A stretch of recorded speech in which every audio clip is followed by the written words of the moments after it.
Brigitte Lahaie, Sud Radio, c'est l'instant Sexy News. Eh bien, Philippe Arla, nous retrouvons un autre Philippe, Philippe Hoffman. Bonjour Philippe. Bonjour Brigitte, bonjour Philippe. Bonjour Philippe. Eh oui, les ados et les écrans, quel casse-tête pour les parents. Ah oui, ça. Et puis, que d'angoisse autour de ça, hein. Bon. Alors Oui, c'est mais vrai que ça fait il faut 20... vivre avec son temps, donc allez-y. Oui, bien sûr. Et puis ça fait déjà plus de 20 ans qu'on est connecté, hein, que tous les objets numériques ont envahi nos vies, nos manières de travailler. La preuve, là, d'apprendre, de communiquer, de vivre, tout a été bouleversé. On est connecté du matin au soir quasiment. Les jeunes d'ailleurs, ils passent plus de 5 heures par jour connectés, hein, devant des écrans. Pourtant, ils ont abandonné la télé, hein. Mais ils quittent plus leur doudou extraordinaire que constitue leur smartphone. Il n'y a pas que, hein, les adultes aussi, hein. Ils le tripotent sans cesse. On dit plus de 100 fois par jour. Il suffit d'un coup de pouce et hop, on a accès à l'étendue de sa vie, du monde. C'est fantastique.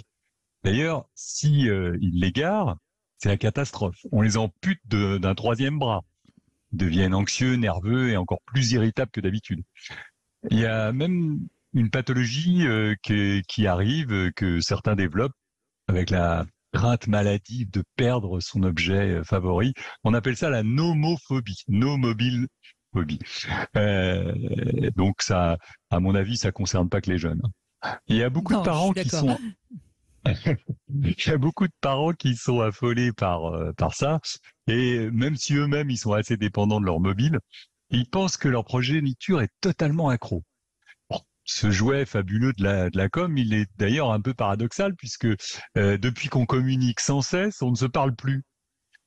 Chacun est dans sa bulle, la distance naturelle que les jeunes doivent mettre avec leurs parents pour devenir autonomes, c'est devenu un gouffre à la maison.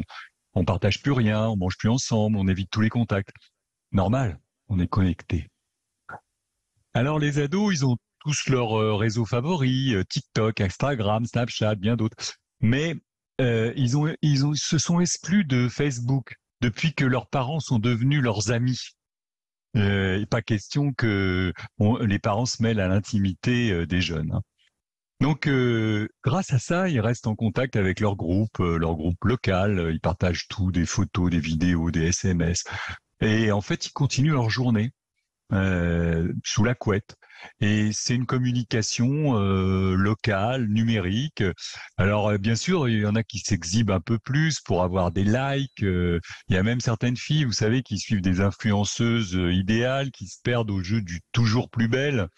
Et elles traquent sans cesse leurs imperfections et rêvent de chirurgie plastique à 14 ans. Heureusement, tous les jeunes sont pas aussi naïfs, hein. Ils montrent plutôt leur bon profil, souvent arrangé avec des applis. Et d'ailleurs, Serge Titron, que vous invitez souvent, hein, psychiatre spécialiste des objets numériques, il décrit ce jeu de miroir comme un désir d'extimité, c'est-à-dire dévoiler une partie de son intimité, mais pas tout, au regard des autres, pour se rassurer, se sentir aimé. Le principe des selfies, ça suit cette même logique, hein, de renfort narcissique, avec le risque, bien sûr, de finir comme le héros mythique Narcisse, noyé dans son propre reflet et il meurt à la fin. Enfin, il y a bien d'autres dangers qu'on connaît, à la fois physiologiques. On dit qu'il y a des connexions cérébrales qui foutent le camp, la mémoire, il y a beaucoup de fatigue. Les jeunes qui sont déjà d'ailleurs assez insomniaques, ils dorment quasiment plus, ils sont happés par des images infinies, ils se concentrent plus, leur attention devient flottante. Évidemment, il y a des répercussions, hein. Et puis, il y a aussi beaucoup d'effets psychologiques, parce que les images sont fascinantes, ça peut déclencher des addictions sans produit, comme on dit, comme le jeu, la pornographie. Et puis, il y en a d'autres aussi qui s'exhibent très excités, vous savez, dans des postures sexy, des scènes érotiques même, ou violentes, et réelles ou fabriquées, hein, mais c'est souvent récupéré, puis ça finit en harcèlement, hein. Donc, il y a aussi ces jeux de défis idiots, vous savez, où il faut se mettre mal, se faire du mal, ou en étant victime ou bourreau. Et bien sûr, il y a aussi tout ce qui se passe, et ça angoisse beaucoup les parents, toutes les catastrophes de socialisation, parce qu'il y a des jeunes qui finissent par se couper de toutes les relations humaines, qui se déscolarisent, qui sortent plus de chez eux, et qui se noient dans des jeux en ligne, voilà. Et au Japon, il y a ce qu'on appelle les hikikomori, qui oublient de manger et boire, qui jouent nuit et jour, Qui sortent et plus parfois jusqu'à la de mort. chez eux. Oui, oui, Ouais. absolument. Et il y en a qui en meurent. Il paraît d'ailleurs que ça commence à devenir inquiétant en France également. Bon, alors là, vous faites un petit Oui, là, compte rendu assez complet, je pessimiste, dirais. oui, et Pessimiste, complet. Je ne sais pas, mais en tout cas complet. Le conseil comme ça que vous pouvez donner aux parents, parce qu'au fond, Oui, alors il y a des conseils. Voilà, je vais vous donner des conseils parce que en fait, déjà au collège, on a pris la mesure. Hein, on a supprimé le portable pendant la journée. Vous savez qu'on est un des rares pays à avoir fait ça.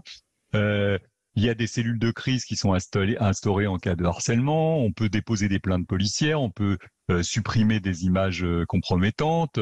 Bon, il y a quand même beaucoup de choses qui sont faites. Et à la maison, on peut encore changer les choses. Même si les jeunes ils sont assez rétifs. Hein. Par exemple, on peut pendant les repas, tout le monde laisse son portable hors de la cuisine. Enfin, je sais pas. voilà, on met ça dans un petit panier en mode avion et puis on se parle un peu plus. Hein. Et puis ce que je conseille aussi aux parents, c'est de s'intéresser à ce qu'ils font dans leur espace numérique, leur demander qu'est-ce qu'ils trouvent de sympa, qu'est-ce qui est bien, etc. Plutôt que de les fliquer tout le temps. Oui, Hein, oui, ou de leur c'était le mettre un conseil de Serge Tisseron, c'est d'aller voir ce que les jeunes regardent plutôt que de les brimer, quoi, en quelque sorte. Oui. voilà, ou les fliquer avec le GPS pour savoir exactement où ils sont. Hein. Bon, ce qu'il faut dire surtout, parce que parfois ça arrive qu'il y a des jeunes qui vous envoient balader, qui sont plus forts que leurs parents, et les parents n'osent pas intervenir. Mais ce qu'il faut leur dire dans ce cas-là, c'est que on veut plus que ils se perdent comme ça sans fin dans le labyrinthe du numérique. On veut qu'ils restent scolarisés, qu'ils poursuivent leur passion comme le sport, la musique, et surtout qu'ils soient heureux d'être avec des amis réels. En fait, il faut se rassurer, hein. Les jeunes sont pas tous en danger, sont encore capables d'avoir des relations humaines réelles, euh, et il faut leur donner l'occasion de découvrir le monde, des spectacles, des sensations agréables. Même si parfois les histoires amoureuses se font sur des sites, on finit toujours par se voir en vrai. Philippe Arlin, vous voulez réagir à ce que nous a raconté Philippe Hoffman? Non, je trouve que c'est assez exhaustif et complet. Le problème, nous, on le constate, c'est-à-dire que cette influence de l'image, elle va avoir aussi une influence sur leur libido. Et c'est vrai qu'il faut être extrêmement vigilant parce que ce virtuel qui envahit finit par envahir l'imaginaire et le remplacer. C'est-à-dire qu'on perd l'imaginaire à force de trop voir de choses, trop voir d'images, tue la capacité à en créer.